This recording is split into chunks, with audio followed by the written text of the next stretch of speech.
வாழப்பாடி அருகே முத்தம்பட்டி கேட் ஸ்ரீ முத்துமாரியம்மன் திருக்கோவிலில் பரிவார தெய்வங்களுக்கு அஷ்டபந்தன மகா கும்பாபிஷேகம் வெகு சிறப்பாக நடைபெற்றது. திரளான பக்தர்கள் சாமி தரிசனம் செய்தனர். சேலம் மாவட்டம் வாழப்பாடி அருகே முத்தம்பட்டி கேட் பகுதியில் ஸ்ரீ முத்துமாரியம்மன் திருக்கோவிலில் பரிவார தெய்வங்களாக ஸ்ரீ செல்வ விநாயகர், ஸ்ரீ அக்னீஸ்வரர், வெள்ளையம்மாள் பொம்மியம்மாள் சமேத மதுரவீரன் ஆகிய பரிவார தெய்வங்கள் அமைந்துள்ளது. அதனைத் தொடர்ந்து மார்ச் 6ஆம் தேதி வெள்ளிக்கிழமை யாகசாலை அமைத்து புனித நீர் நிரப்பிய கலசங்கள் வைத்து யாகசாலை பூஜையில் கணபதி பூஜை, வாஸ்து பூஜை, கோபூஜை, சனாஹதி இஷி ஹோமம், புருஷ பாராயணம், காயத்ரி பாராயணம், சகல தேவார பாராயணம் தொடர்ந்து மகா பூர்ணகதி நடைபெற்றது.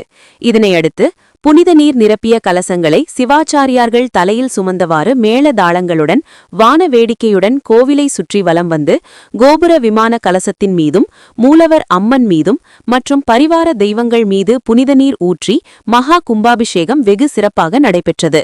புனித நீரை பக்தர்கள் மீது தெளித்தனர். இதில் திரளான பக்தர்கள் கலந்து கொண்டு ஓம் சக்தி பராசக்தி என கோஷமிட்டு சாமி தரிசனம் செய்தனர்.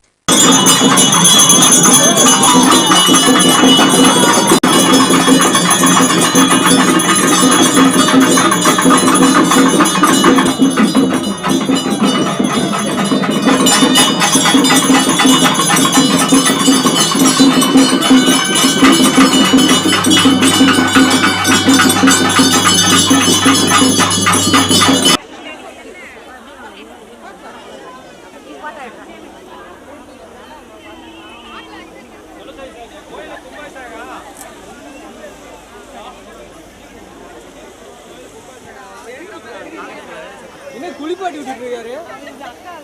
என்ன நடக்குது? ஆர்ஷோவா? ஆர்ஷோவா? போங்க போங்க.